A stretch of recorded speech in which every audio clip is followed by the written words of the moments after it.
Hello friends, எல்லாரும் எப்படி இருக்கீங்க? நான் உங்கள் பெங்களூர் ஸ்நேகிதி. இன்றைக்கு யுகாதி என்று செய்யப்படும் பச்சை பச்சடி என்கிற மாங்காய் பச்சடி எப்படி செய்வது என்பதை பற்றி பார்ப்போம்.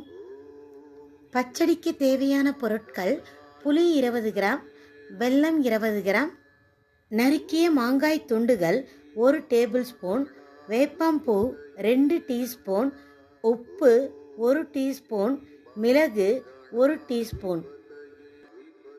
வாழ்க்கை என்றால் இன்பம், துன்பம், ஏமாற்றம், தோல்வி, வெறுமை, விரக்தி இது எல்லாம் கலந்ததுதான் என்பதை உணர்ந்த மக்கள் உகாதி அன்று இனிப்பு, காரம், உப்பு, துவர்ப்பு, கசப்பு, புளிப்பு என அறுசுவை கலந்த பச்சடியை செய்து உண்கிறார்கள்.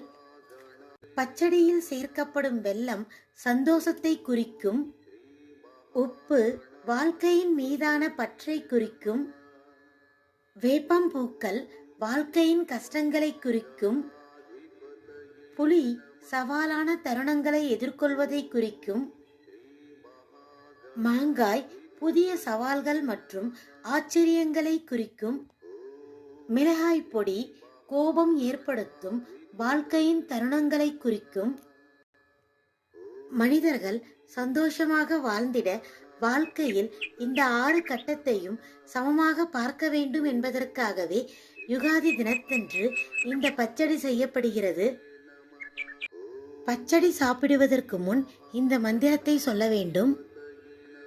சதாயுர் வஜ்ர தேகாய சர்வ சம்பத்கராய சர்வாரிஷ்ட விநாசாய நிம்பஷ்ய தலபக்ஷ்ணம். யுகாதி தினத்தன்று இந்த மந்திரத்தை சொல்லி வெல்லம், வேப்பம்பூ கலந்த பச்சடியை சாப்பிடுவதால் உடல் ஆரோக்கியம் ஏற்படும், எல்லா ஐஸ்வர்யங்களும் உண்டாகும் என்பது ஐதீகம்.